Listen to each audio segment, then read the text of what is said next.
speaking in UKIP, but like many other people, until recently, I hadn't heard of you until you came in. And so I've been trying desperately to get to grips with you. I discovered this morning, thanks to the Sunday Times, that in an interview with Russia Today, you said that you could strangle a badger with your bare hands. Is that correct?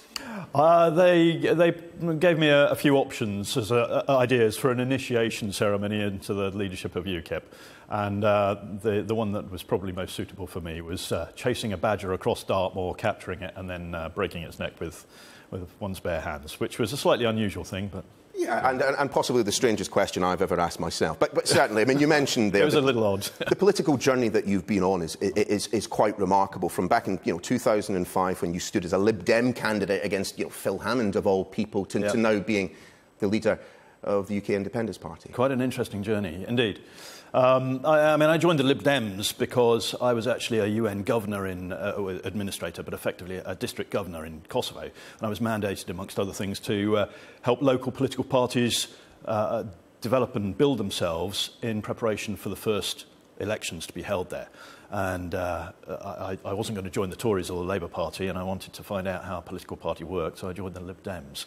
Later saw the light. Yeah, indeed. I mean, we've got this photograph of you from during the campaign, and it certainly suggests that on paper, at least, you've got the most interesting CV of any party leader at the moment, perhaps any politician that I've ever met. You were a soldier, you were a copper, you were a diplomat, as you mentioned, head of border security for 56 countries, extended service in Afghanistan. I mean, let's deal with your military service, 79 to 90. I mean, who are you in with? Where did you serve? I started off as a junior leader, as a trooper, and then became a lance corporal in the Royal Hussars, a cavalry regiment, chieftain, then Challenger tanks, and later the reconnaissance troop, and served in Germany, Belize, the UK. Later on, I was commissioned into the TA as an infantry officer and was a company commander in the infantry. And how much do all of these separate experiences shape your role as leader of UKIP, particularly the administrative side? Hugely. I mean, many people maybe watching now will appreciate that the military really operate on a firm logistical and organisational basis. That's the foundation of being able to conduct the operational piece. And it's the same with the political party, I think. If you've got a sound administrative logistical base, then you can project your politics. And that's what I found in my work, is that the combination of the military and the policing experience has been extremely useful in the international diplomatic work. I mean, would you describe yourself as more a technocrat than a populist, in the Farage mould? No, I wouldn't call myself a technocrat. I'm about delivering an operational effect, if you like, to use that military terminology. What we want to bring about is change for the better in this country. And that's the effect we need to deliver. So it's about organising ourselves to do that and having the correct policies in place. It's not about technical work. It's about motivating people, inspiring the British people to go forward. I mean, one of the stories that viewers might be interested to hear is that where you nearly had you nearly were killed by an Islamic suicide bomber. What happened there? Yeah, I mean, a specific case was, I wouldn't say I was nearly killed, because it was around the corner. Sorry, apologies, blown off your feet. Well, knocked to one side, certainly. There was a 10th of April 2012, I think, in Helmand. There was an attack on a police post very, very close to where I was standing.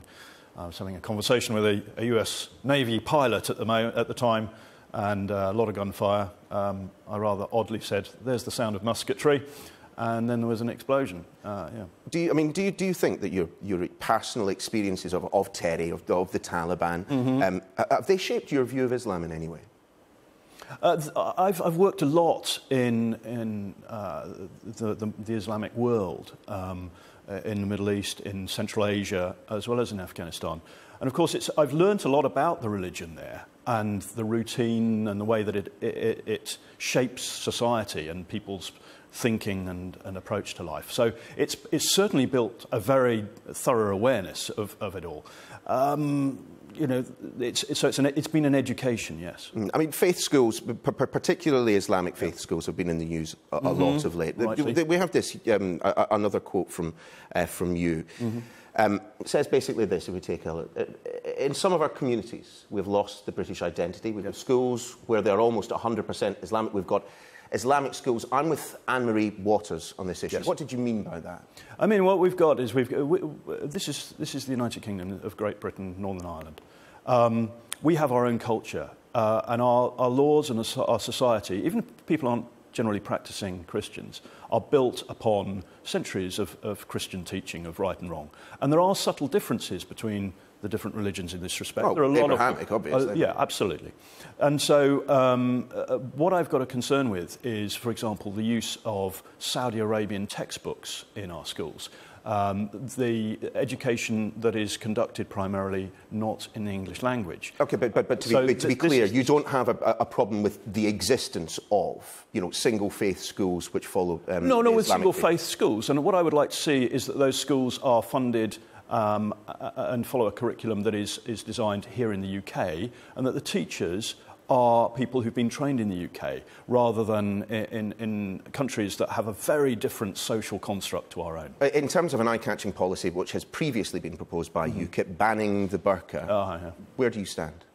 I stand on trying to solve the problem. If the problem is, and it is, a question of identifying individuals, either face-to-face or through CCTV or so, because it's a problem because of face coverings, then the face coverings need to be banned.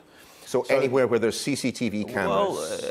I'm trying to work out what you mean by this, because, to be honest, it does sound pretty much like you are saying in public places. But I'm not focusing wear a burqa. I'm not saying the burqa. I'm saying full face covering. OK, so big hats, beekeepers' masks and the burqa. I mean, not many people walk down their high street in a beekeeper's mask. Lots of people walk down the street with a motorcycle helmet. Correct.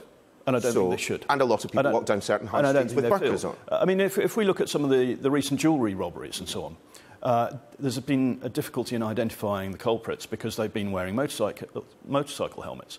So this is about solving the problem. And the problem is not the burqa as a religious dress. No, but as a result of the policy, which I think you're proposing right now, burqas, along with other items, would be banned in public places. As a list of face coverings. OK, I'm glad we can got that But certainly cleared not up. Because it's a Muslim No, but just to be clear, UKIP's current policy is that the burqa would not be allowed in public places, along with motorcycle helmets, big hats, etc. You're asking my opinion. I've said that we would go... That policy was in the 2017 manifesto, and I've said that we're going back to the 2015 manifesto as our baseline for policy development. So. Can we turn to Brexit for a second? Yeah, sure. Your core task, as you described it in your acceptance speech. What is the party's position on transition? We shouldn't have a transition. Absolutely not. So, but that just means even if one is required, even if we get to the point... Let's talk about why this is being talked about by the government.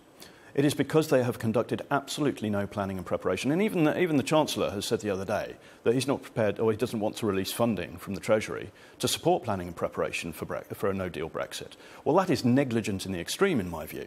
And if we get to the point where we leave the European Union, we want to leave ASAP, and we've got a campaign that's just about to ramp up called Out Now, and now is a process. Now is about preparing ourselves to be able to leave when we need to.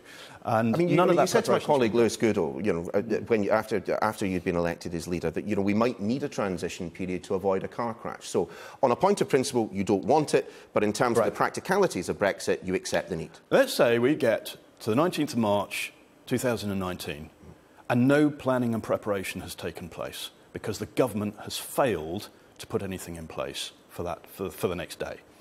Now, we've got a choice, and we've got nothing in place to manage the consequences of leaving, or we need a bit of time to put it in place.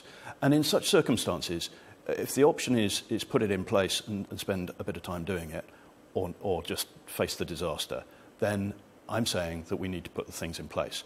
The fact that we have not been doing that is, in my view, absolutely negligent. I mean, the reason that we're talking about a transition period with greater intensity now is that it does seem increasingly likely the odds are shortening on a no-deal Brexit. Do your views chime with those of Nigel Farage, that actually it wouldn't be that bad a situation? We could swiftly move over to WTO rules? Yes, I do. I agree. I share that opinion. Excellent. In terms of immigration, though, where should we be setting the limit? I mean, I understand your party has long maintained that we need to get it under control. Yes. But what does that mean? Well, there are two things here, well, at least two things. One is that we are, as a country, being swamped by the fact that we're having a net immigration that is approximately the size of Wolverhampton or Hull every year. That's difficult to cope with in terms of our services and our infrastructure when we're cutting police by 25%, for example, local government in some cases by up to 50%. So you've got that problem. So to get on top of that, we need to ramp up policing again. We need to reverse those cuts and local government cuts. But we also need to bring... How many people should be coming into the country? I'm not going to give you a figure. Why not? Because it's an arbitrary figure, isn't it? It's just... I mean, because... You told your party conference the present rate of immigration is unacceptable. That, to me, rather suggests that you know what would be acceptable. And it's virtually uncontrolled. And what I'm saying is... If you're telling me that the current rate is unacceptable, that implies that you have a figure in your mind for what is acceptable, so why don't you tell us what it is? In an ideal world, and I'm not saying this is practical, we should be aiming, certainly for the next few years, to zero net immigration. But, you know, the chances of hitting zero net immigration, it's a very difficult target to hit. And not... if for no other reason, the fact that net immigration is also affected by the number of people who leave the country, and we can't control how many people leave the country. So in terms of the overall number of people coming in, the ideal would be to bring it down to zero. I mean, I'm afraid to say, I mean, that does sound slightly like the answer a technocrat would give. But give it the idea that actually I can't give you a total because it's all dependent on how many, this other figure which is outside my control. Look, every other party leader has at least a rough idea in their head of what immigration should be into this country. No, they don't. They're answering your question. Well, they can't hit their target. No, of course they can't. And I'm not going to be going around saying that I'm going to do X, Y and Z and that UKIP is going to do X, Y and Z, knowing that we can't. So in future, when people hear something coming out of my mouth, and when I say we're going to do this, it will be because I sincerely believe that we can achieve that. If I give you a figure of, I don't know, if I give you an arbitrary figure of 20,000 people, net immigration, then nobody listening here will really truly believe that we can hit a specific figure of 20,000. You didn't frankly have the balls to put country before party.